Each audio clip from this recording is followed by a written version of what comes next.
Welcome to Live Players, where political scientists and strategists Samo, Burja, and I discuss the key individuals with the power to alter our current society. Every week, we provide analysis of the news and case studies of live players as well as key institutions and technologies that make up the global power landscape. Let's dive in. Let's start here. I just spent 10 days in Australia, and when they found out that I was from the States, they wanted to get my opinion on Trump right away. And people in Australia have opinions on Trump, and I don't have any opinions on Australian politicians. Can't even name who they are. And so it is sort of fascinating how important it is who's in power in the US to the rest of Europe and the broader Western sort of Anglo world. Why don't we talk about that phenomenon and sort of what's underneath it? We've seen many small indicators of this over the years, such as political interests in the US and political factions, ideological factions, take favorite countries that they hold up as models. And the countries they pick and favor as models are almost always other countries from the Western world. It almost never looks at countries outside of that. Even if the UAE is pretty objectively wealthy society, or if Saudi Arabia is an objectively wealthy society, you never really hear someone lift that up as an example of how the US should do things or how it should run things. The most exotic people are willing to go is suggesting that there are certain things about how Singapore is governed that we might want to emulate in the Western world. But interestingly, of course, Singapore is this strange fragment of the British Empire itself. English is a prominent language. It has both economic relations with the West and political alliances going back decades. Conservatives might think highly of Hungary's family policies. Progressives 10 or 20 years ago in the United States thought highly of the Scandinavian model. Now, as you point out, they usually couldn't say who, the Prime Minister of Australia is or the Prime Minister of Sweden, though occasionally Americans, cared about, to some extent, what Angela Merkel thought of US politics, right? They occasionally cared about whether Orban is being endorsed or condemned, right? Progressives especially painted Orban as like a pseudo Putin-like figure, which I think he's not. He has much less power within Hungary than, say, Putin has within Russia. So even if one disagrees with their cultural politics, it's sort of still exists in the kind of Western, broadly democratic milieu. But people would bring up various countries as model countries all the time. And, the whole refrain of, oh, I'm moving to Canada, right? If Trump wins, or even if George W. Bush wins, which now, looking back decades ago, even Democrats are like sort of, they don't really feel that George W. Bush was there. At the time, though, a lot of the negative sentiment was comparable to that they now have about the Trump administration. The conservative version of this was also often tended to look at these few countries like Hungary, some of the Eastern European countries. And I think the reason that everyone's constantly looking over the shoulder is that we have not yet escaped the fact that Western civilization as a political unit continues to exist. Now it's transformed beyond recognition in the last 100 years, but it's undoubtedly true that we have one set of standards for thinking about European countries or some East Asian countries, and a different set of standards for thinking about the rest of the planet, be it Latin America, be it Africa, be it Asia. And likewise, in Europe, this strong focus on the United States, it's kind of the times envy, times a kind of culture war hatred, like when there's a right-wing president, there's kind of almost a rebellion in the provinces, in the client states of the American empire.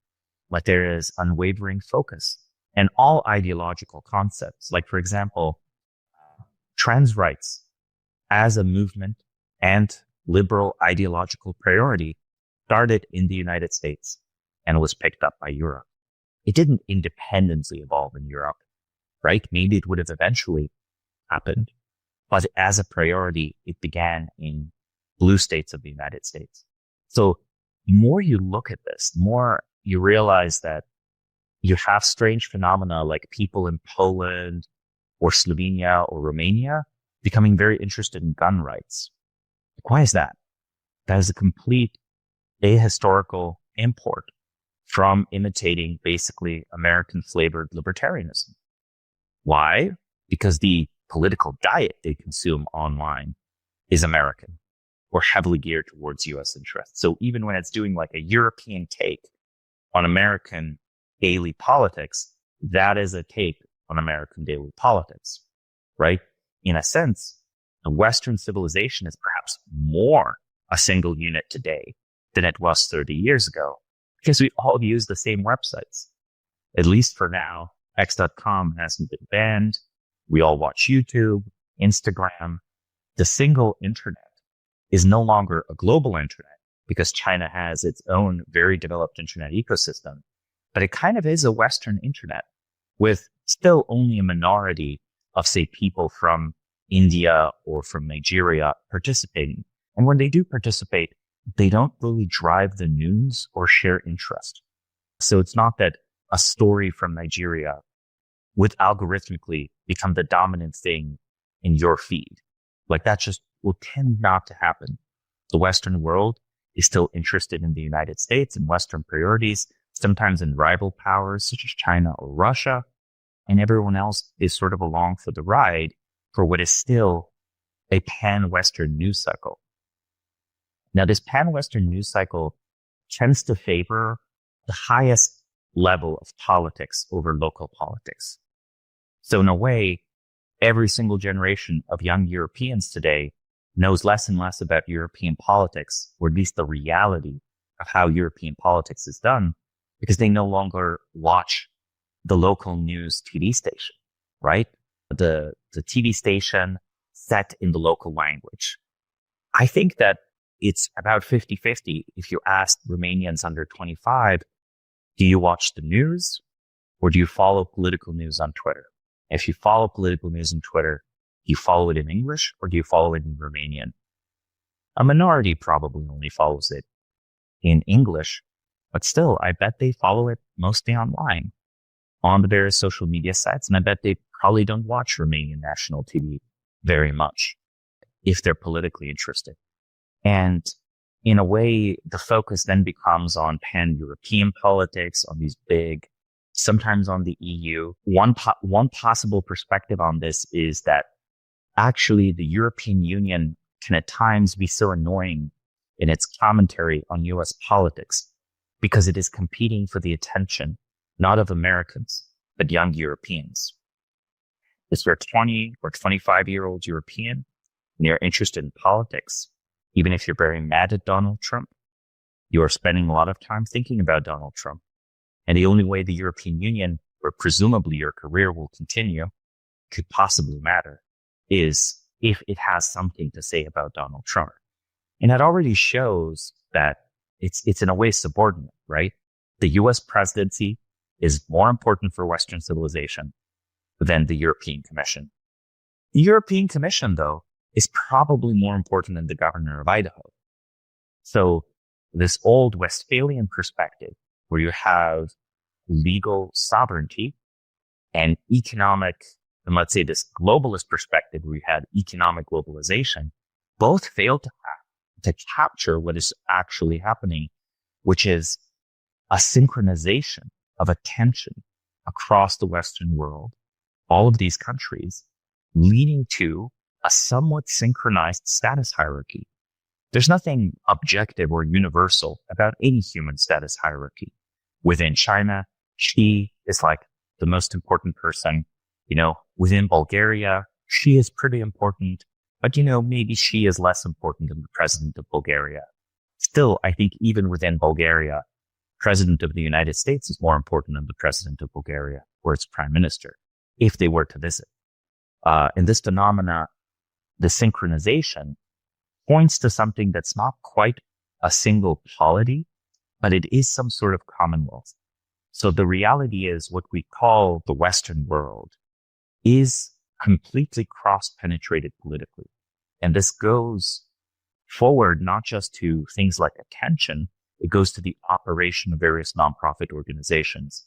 USAID was, in the news recently where all of this money was found that has been sent around the world, sent to Europe, sent to Latin America, basically advancing various progressive causes such as trans rights and so on. This set of priorities, this set of spending that has ideological impact, where you're trying to synchronize the social norms and the political priorities of countries that, there's no direct national security reason or national interest reason to do so. It just feels like the right thing to do. There is not a communist international, but there is a liberal international. And in the last few years, there's now a conservative international. And they're both centered on US terms of discussion, and they are centered on US social media. And currently there's a power struggle as to whether Silicon Valley is more important or is it European governments. So in other words, the European governments sort of want the world where nominally there is freedom of speech, but you control what happens on national TV. You can, with laws like they have in France, tame the media. You can, not just with laws, but with indirect influence, funding, staffing, semi-control what state-funded media does. Now, to my American listeners and viewers, it's good to know that almost every European country has their equivalent of the BBC. There is one news org speaking in the native language of the European country that is government funded. Also, of course, by the way, the BBC partially received its funding, not just from the British government, but from USAID.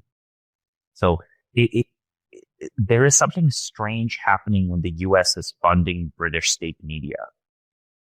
If you were thinking about it in a Westphalian nationalist way, there's nothing wrong with thinking about it that way, but politically, what we have is an elite level mesh, and then an algorithmic mesh, and then a series of economic, political, and military interdependencies centered on the United States and to a lesser extent on Atlanticist ties. And if we view this from the perspective of world history, I think we would come to the view that something like a very decentralized state has come into being. Let me put it this way. The politics, priorities, and geopolitics of Lithuania, Spain, Britain, Australia, Japan, and the United States are much more closely coordinated than the Kingdom of Bavaria and the Kingdom of Prussia were in the Holy Roman Empire. Yet when we draw the historical map of medieval Europe, while we acknowledge the Holy Roman Empire as a very decentralized state, we map it as one state. So there's no such thing on paper as a Western Union. But arguably, even when you compare, say, Portugal, Sweden, and Hungary, they have about as much in common with each other in terms of political priorities and economic strategy, even though they're all in the European Union, as they do with Australia, Canada, or the United States. There is a very interesting way in which there is no formal expression of a de facto union between the Anglosphere and continental Europe. And currently, there's a cultural war that's being fought very viciously between the European governments, which are allied with blue state America, versus sort of red state America. And red state America trying to find allies within the coalition, such as Hungary and Italy, to side with them in these pan-Western culture wars.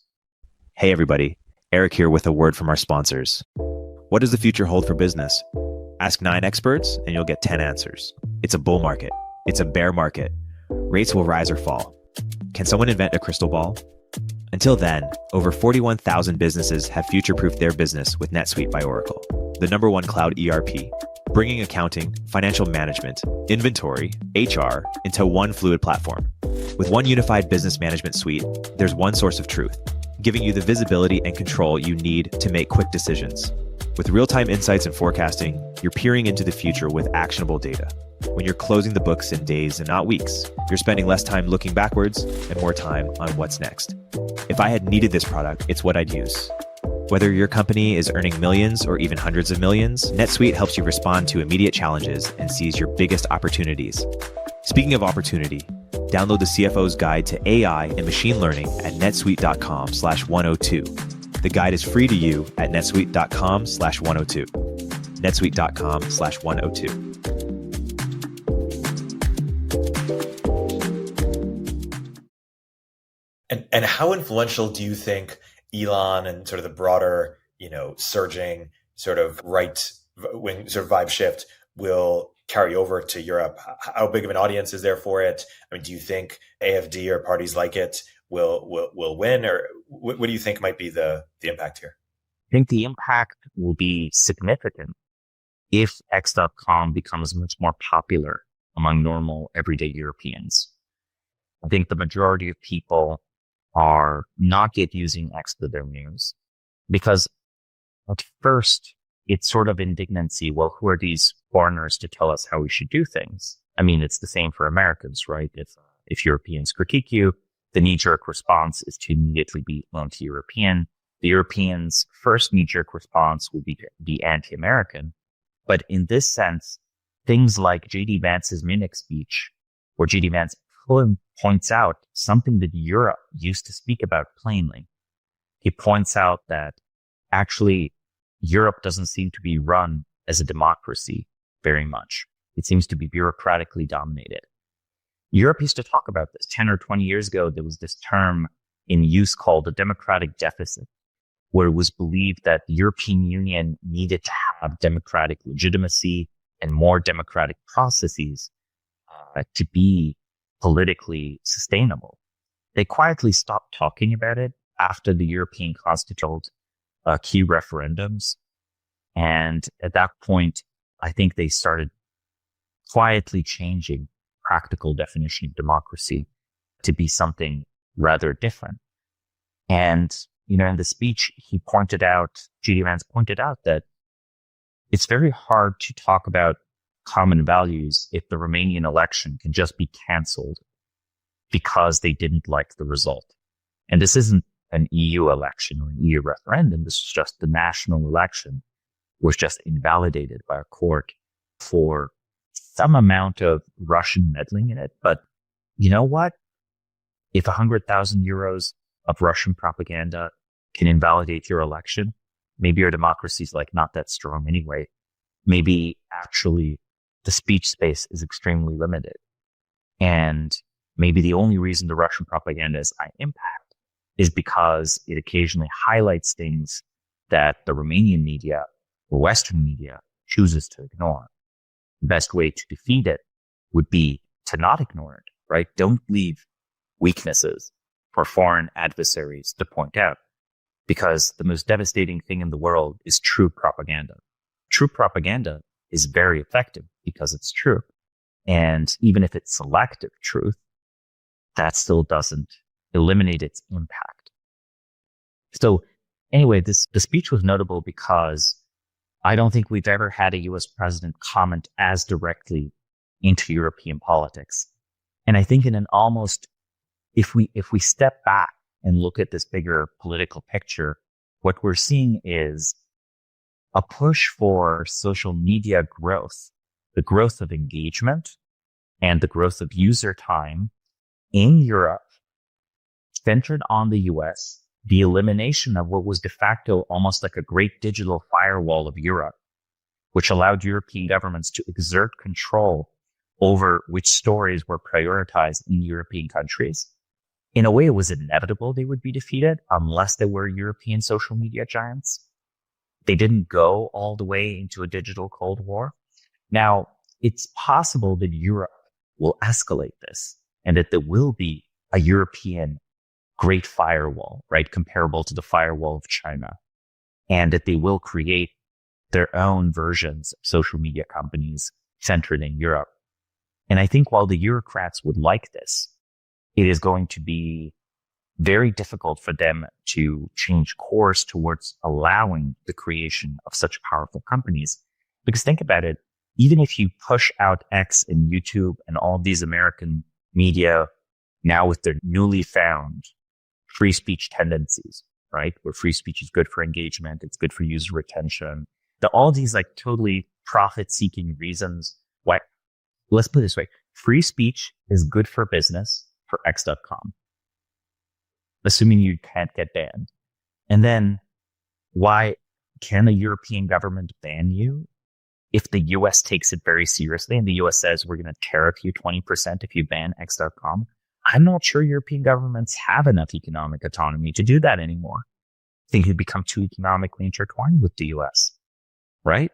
So we'll see a set of very exciting political revolutions in Europe if free speech comes to Europe for the first time ever. I think you will have a massive change in voter behavior. This is when I talk to my American friends, and I don't endorse the annexation of Canada, but I think if you annex Canada, within 10 or 20 years, Canadian voters would behave like American voters. They wouldn't just all become blue state. Some of them would become blue state voters, and some of them would become red state voters. I think Alberta would very quickly develop a Texas-like culture, right? And Ontario would very quickly develop something like a less functional New England culture, right? And all of the talented Canadians would leave provincial and state politics to go into national US politics. And they would migrate to places like California and New York. And Canadians, you can't tell a Canadian from an American unless they tell you. Like, you can't. It's the most pre-assimilated nationality that exists in the world. Australians are much easier to spot. British people are easy to spot. Canadians, though, unless they tell you, you're not going to know they're Canadian. So why am I talking about this?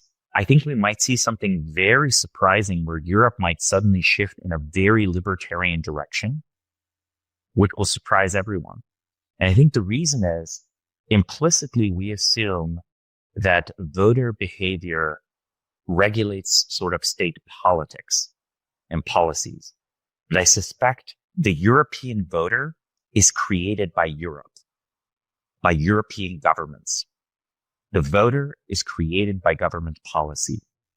So change the government policy, change the voters' preferences. And this is very, very strong. And this is secretly the reason why assimilation works. Because you take a voter from a place like Germany or from a place like Canada and you move them to the US. You know what? They stop voting for social democracy. Like, not immediately, but over a 10-year period. The data is very strong on this. Actually, if you imported 50 or 60 million voters from Europe, they would actually very quickly assimilate to US norms. But the same also goes the other way. If you say abolish progressive taxation in Eastern European countries, if you make a middle-class society, if you allow gun rights, suddenly the people, and they talk about politics, sound more like US Republicans than traditional hyper-Catholic social democrats, right? Christian democracy was the old European political formula. If the free speech dominoes start tipping over and free speech comes to Europe, I think European and American politics will be even more synchronized.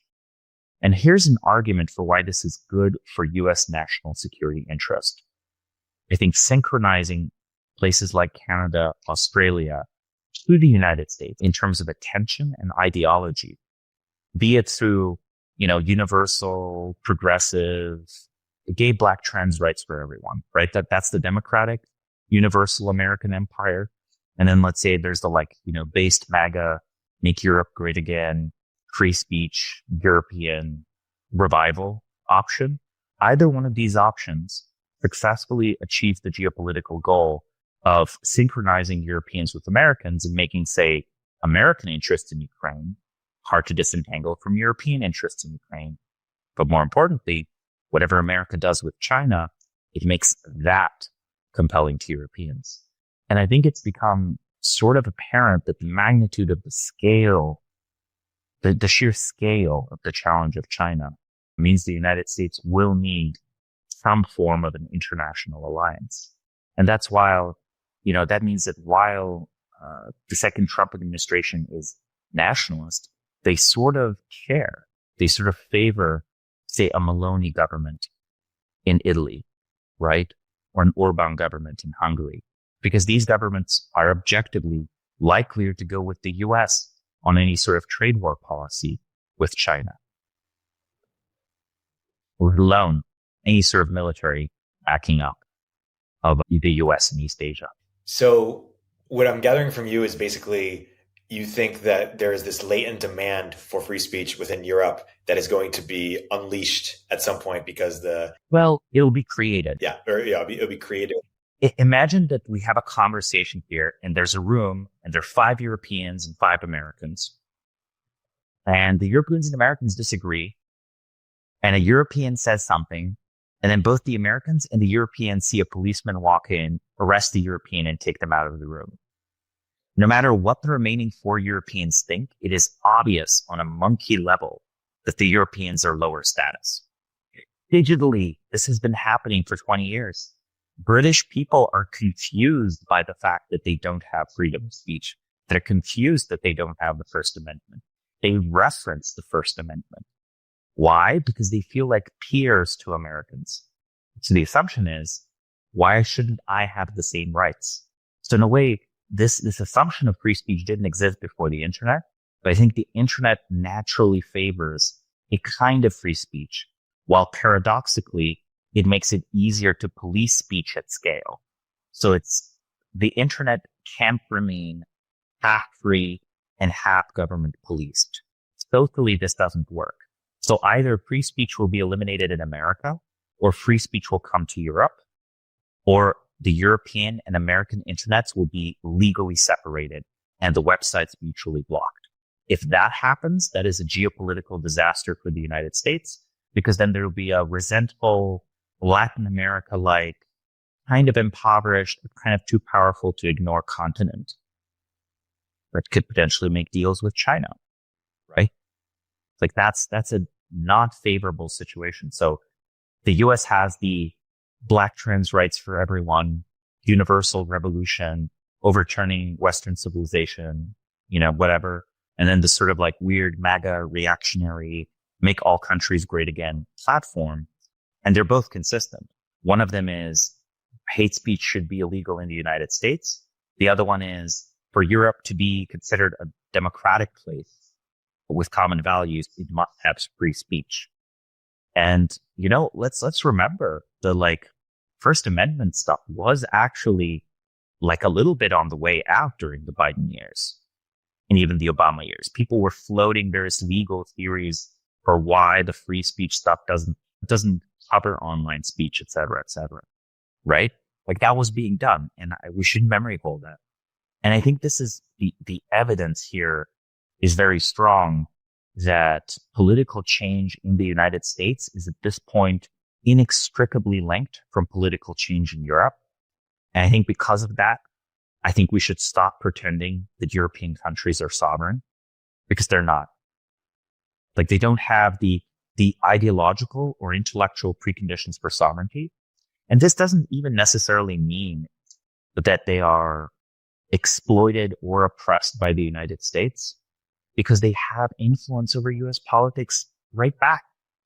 Labor politicians being flown into the United States to work on Democratic Party campaigns. I don't know about you, but that sounds way more involved than 100,000 euros of media spend of Russia in Romania. It feels to me that the vassal states, the client states of the United States, be they places like Canada, like Europe, like Saudi Arabia, like Israel, like Australia, have a surprising amount of influence on American politics. They have a voice. It's just the voice is not coming directly from the citizens. It's coming from the elite classes of these countries. Yeah, fascinating. Yeah, the influence on domestic politics is important. Well, it's interesting because when we learned in the US is that a heavy censorship regime was covering up this sort of big pushback to a lot of wokeness or overly progressive ideas and policies. Basically, there's a question of if and when there is just much more free speech in Europe, are we basically going to find out that there's been this groundswell of, or is there much more left-wing populism than we thought? What are we going to find out when we can find out what everyone thinks, basically. I think in Europe, almost all of the key political authorities have been trying to tamper down on basically right-wing populism. So if you introduce free speech to Europe, Europe automatically goes more right-wing.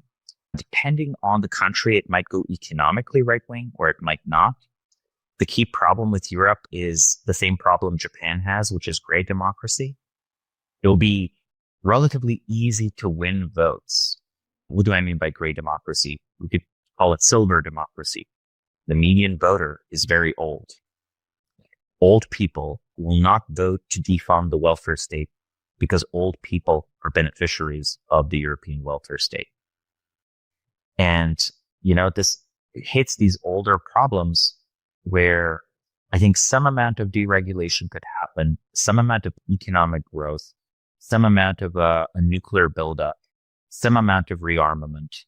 But fundamentally, I think Europe will continue, just because of the older voters, to have a very welfarist model.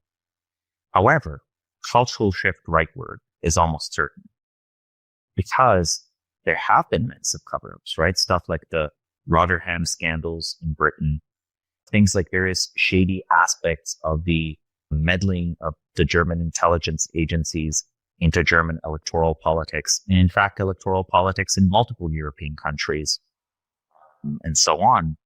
This is stuff that Europeans did not know about.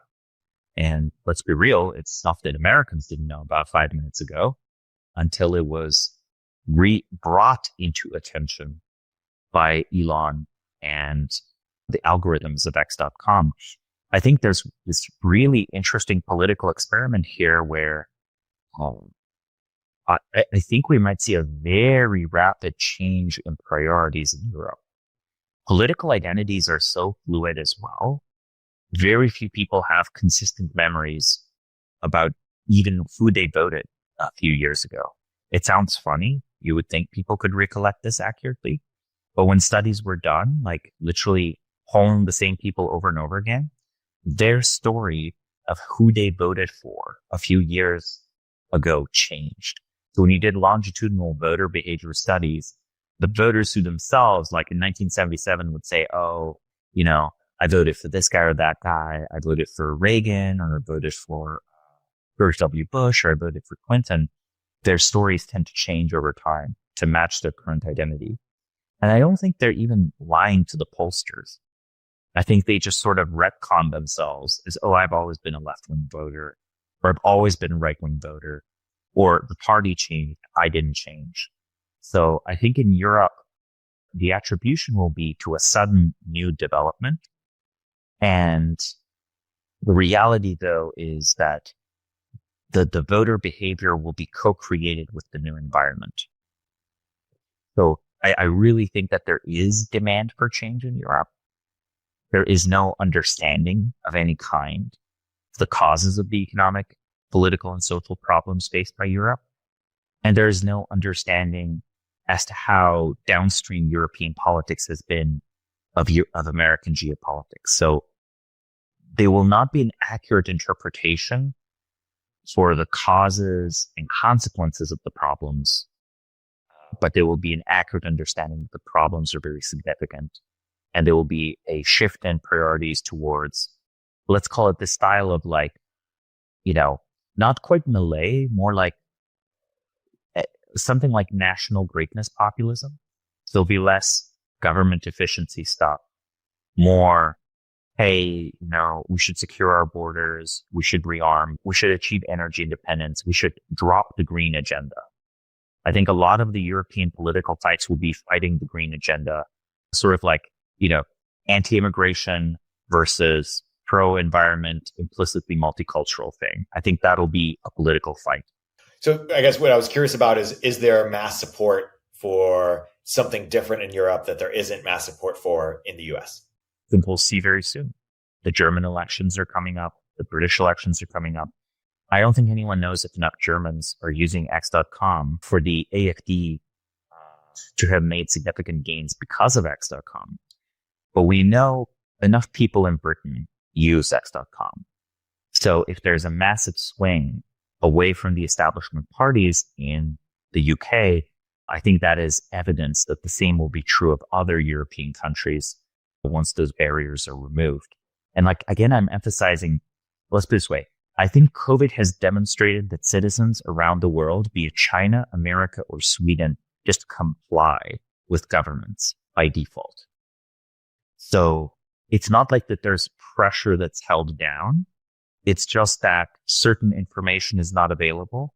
And if this information is brought to their attention by the algorithmic systems, people's preferences will change and produce the political fuel needed for the transformation. So it's like, I keep harping on this in different ways, but I think it's extremely important to understand that I think in the modern information landscape, voters are extremely malleable. And it's only a question of who gets to have the tools to influence it. And I do think the voters would prefer to know these things. So I think that, after the transformation happens, the Europeans will be very happy that it happened. But unless it happens, they won't be missing anything. And those governments will not be in danger, if that makes sense. So they'll be happy to have addressed the compounding injustices and dysfunction of the last 50 or so years of like Western style, normal, liberal politics. But unless that's pointed out to them, they're not going to really do anything about it. So I am hopeful that this kind of kickstart a European revival or renaissance, because I think, that would be good for the development of Western civilization, and also in the long run, and even in the short run, be good for the US. I mean, the US has signaled very clearly that Europe will have to mind its own defense against Russia. The only way Europe can do that is with more economic growth and with more military spending, which means the military is not a bad thing, which means that if you want recruits in the military, well, then patriotism can't be that bad a thing. Wait, if patriotism is not that bad a thing, you see how it's like tips a bunch of dominoes politically? Yeah. It's fascinating. I want to go back to your point about sovereignty because it's really interesting. Which countries are sovereign? I think that currently the United States is somewhat sovereign. If we consider this, let's put it this way, the American empire is a great sovereign power. And then the United States government at times takes a lot of inputs from its ostensible allies, but there's this almost undeclared political union between these countries at the highest level, like through institutions like the World Bank, et cetera. So that is a sovereign country. I think that China is sovereign. I think that Russia, it's becoming dangerously economically dependent on China, but it seems that its isolation there is going to end in the near future. It seems that within the next 2 years, one way or the other, the Ukraine war will end. So I think Russia remains sovereign. I think India is becoming more and more sovereign because India will have its own social media giants. India has its own foreign policy. It maintains relationship both with the West, where in the West we routinely invoke India as the counterbalance to China. Yet at the same time, India is part of BRICS, right? So India buys military equipment from Russia. So India is clearly pursuing its own center of power. I think for a while, it seemed that the European Union was attempting something like sovereignty, but I think they ran out of steam in the early 2010s. So I think it's best to just model them as part of the Western world. The most strategic autonomy in Europe, I think France has the most strategic autonomy, where we'll carry out an independent foreign policy. It'll set an economic, at times a technological agenda. I think it's telling that no European country, let's put it this way, no European government other than France has an AI strategy worth a damn. Like they are the only ones that have a story for how France will end up faking the future of artificial intelligence, or a story where France is relevant to the future of artificial intelligence. In Germany, I think they want to pretend AI is not happening because it's bad for CO2 emissions. Until China built all of the world's batteries and solar cells, Germany could pretend that it was at the forefront of a kind of green energy revolution and that they were going to build all the solar cells and batteries. But I think they've sort of let go of that dream, but are still bizarrely committed to zero emissions as a target, even though there's no realistic economic or technological path for them to be a leader in that, or at least a leader anyone wants to follow. If being green means impoverishing your country, even if Germany does that, no other country will do that. So, but to go back to the question of sovereignty, in theory, I think a country like Brazil could be sovereign, but it would have to be much more functional. There is a resource prerequisite at the end of the day. Countries that are truly large, such as Russia, China, the United States. I mean, in theory, even a place like Canada have all the resources a modern industrial base needs. So if you control enough of the Earth's surface, as we discussed in some of the other episodes, inevitably you'll discover something, right? Turns out America has some rare earths. Turns out Russia has some rare earths. Turns out it's not just China, right? Canada has some rare earths. It's inevitable once you're that size. So let's just say that the bare minimum size to be resource independent is probably a bit bigger than India. So Brazil fits the bill, Canada fits the bill, Russia, China, the US. Canada's population is vastly too low and it's overshadowed by the US. The same is true of Australia. So you also need to have a large enough population to have a workforce that can sustain a great industrial economy. It seems to me that currently to be globally industrially relevant in more than one sector, you need about 50 million people. So the bare minimum is sort of Italy and South Korea for industrial relevance. So if we're add all of these things together, your elites have to think independently from the elites of a different sovereign power. You need to have resources needed for enough autarky that while you do trade perhaps or economic efficiency, you are not dependent on imports necessarily. Say China might import oil from the Middle East, but it has enough shale oil and it's electrifying its fleet of cars fast enough that were war to break out, they could pump oil in mainland China to sustain themselves and not have famine. So there's like a resource minimum, and then there's a population minimum of a disciplined, well-educated workforce working in various industrial centers, basically so that you can make your own artillery shells and your own drones. The example of South Korea wasn't random. You remember South Korea, first off, South Korea makes drones that China doesn't. China makes more drones than South Korea, but South Korea can independently make drones. Second, you probably recall that North Korea was sending artillery shells to the Russians, and South Korea was sending many artillery shells to the Ukrainians. It wasn't the US that manufactures even its own artillery shells. The US was paying South Korea for South Korea to manufacture artillery shells to give them to Ukraine. So, I think that kind of explains some of the problem with a place like Brazil. It's just not industrialized. And then to add another one, I think digital sovereignty is very important. I think China, India, Russia, and the US each have social media platforms that are compatible with their country's political economy. This is a more subtle concept than saying that it's free or that it's not free. Those are relevant dimensions. But I think in a very important way, I think the kind of government you have in Britain or Germany, it's not the only democratic adjacent government you could have or Western style government. But I think you just can't govern in the digital age with that type. It's in a way a 20th century dinosaur. It rests on the TV station. It rests on broadcast, right?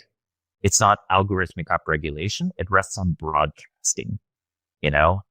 It's like MI5 throws up and says, this story about the royal family is not going to fly. BBC, you have to change this.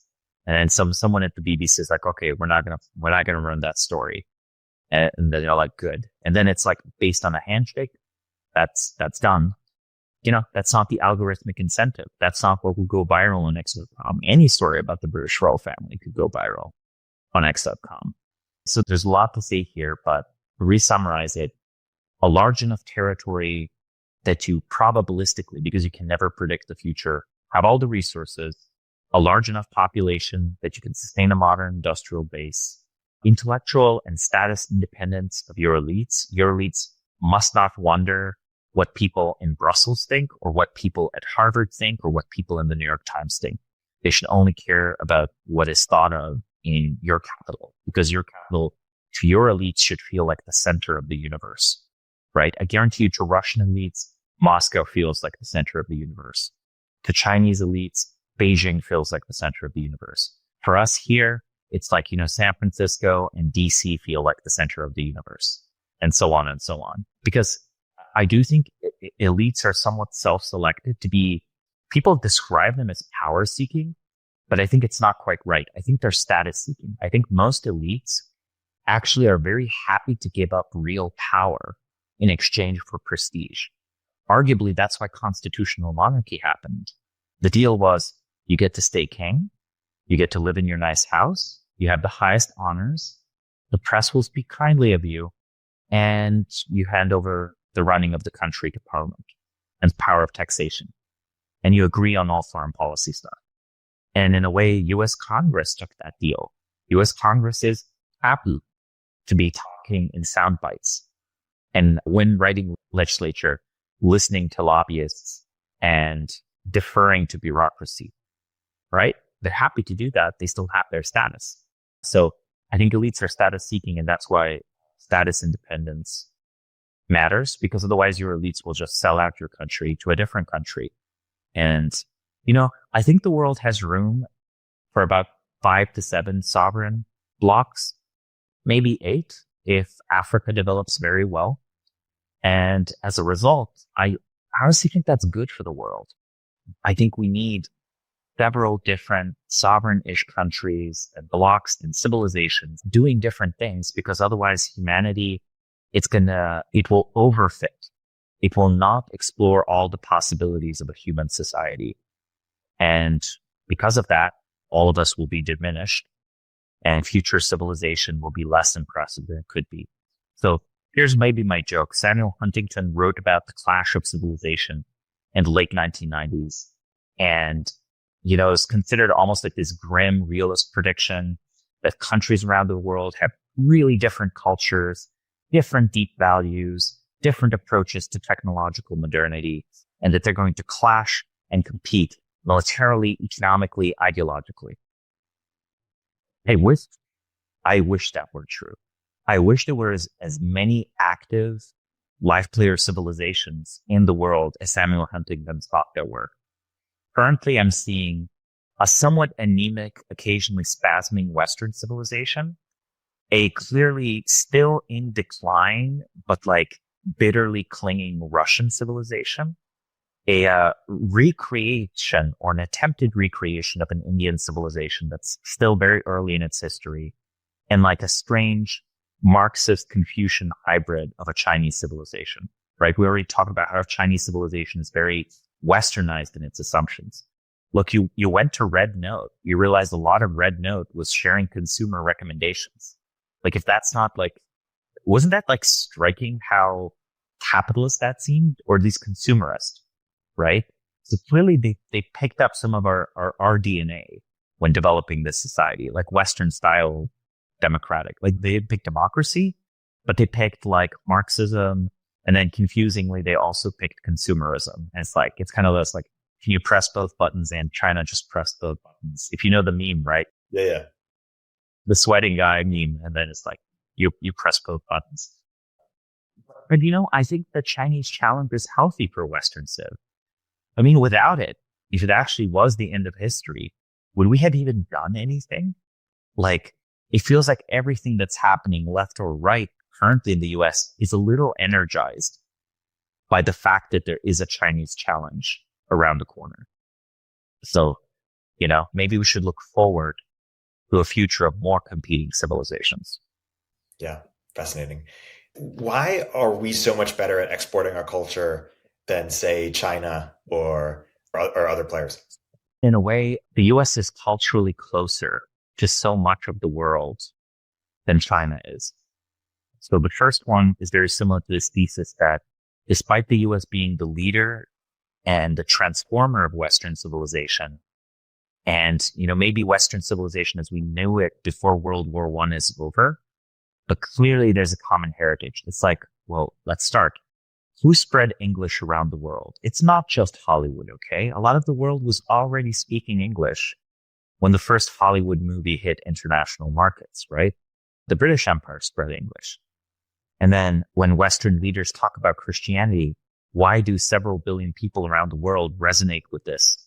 Why are themes of forgiveness or grace and all of that stuff that is common fare, even if secularized in Western media, why does that resonate with so much of the planet? Well, the Spanish and the Portuguese and the French and the British, they all did their share of spreading that. And then we add to this that the US was a leader in the development of information technology and entertainment because it was the most commercial society. The US was the first society to truly deeply commercialize cultural production. Like Hollywood was a world historical development, but Broadway was a historical development, right? Broadway is a different mode of cultural production than, say, Russian ballet or German opera. And of course, Russian ballet and German opera were very influential, including influencing Hollywood and Broadway and all of that. But I think it was the power of basically free market cultural production that just produced stuff that was extremely profitable. So that's the third reason. And then I think free speech genuinely helps with the commercialization of culture. And also, you can still have dumb studios. Like, let's be real. Disney execs probably have lost the plot. They probably don't know what the people want.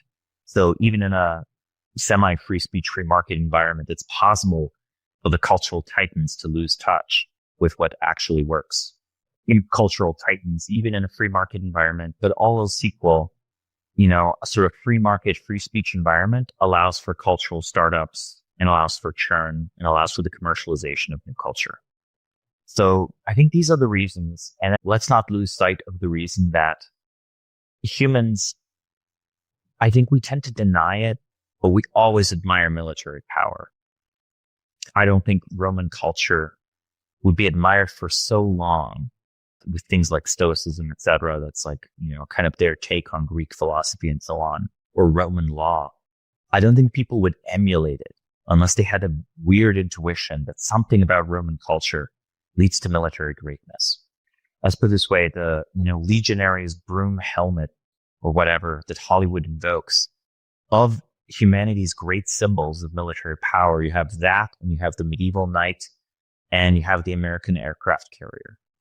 When China recently put like this video of a carrier group, a Chinese carrier group on social media, many Chinese citizens falsely thought it was an American carrier group. Now, this is concerning, right? In the sense that it means that, China has a strong navy.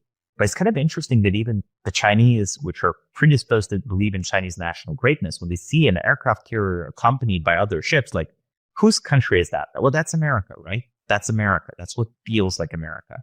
That and Chinese pilots having Top Gun references, right? That is not just the genius of Hollywood, okay? That is the genius of the jet aircraft and the aircraft carrier. So there's a way in which military power directly translates into cultural power that I think we want to deny because we want to pretend we're a much more peace-loving species than we are.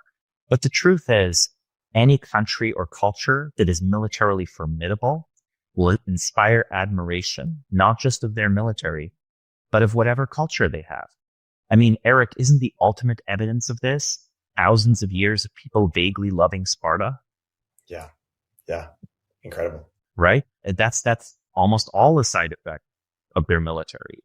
If you just rewrote Spartan history and add at the end, and they were military losers, I think there would be no Sparta admiration or love. And they would have all of those good things of equal, relative equality between the citizens, harsh, serious upbringing, etc. No, it's admiration of martial culture with more steps. So I think this is what the US has going for it. I think this is why the US remains a cultural giant. And in fact, I think people will admire the US for 1,000 years after one day its civilization inevitably fails. Because, all countries have a golden age that ends. Right. whether it's 100 years out or 1,000 years out. Exactly. Samo, thank you as always for a great discussion. And until next time. Next time. Erik. Thanks for listening to Live Players. Please subscribe, leave a review, and check out Samo's excellent newsletter, The Bismarck Brief, for more rigorous analysis of key individuals, institutions, or industries. Live Players is a production of Turpentine, the podcast network behind Econ 102 with Noah Smith and Moment of Zen. Hey everyone, Erik here. At Turpentine, we're building the first media outlet for tech people by tech people. We're the network behind the show you're listening to right now.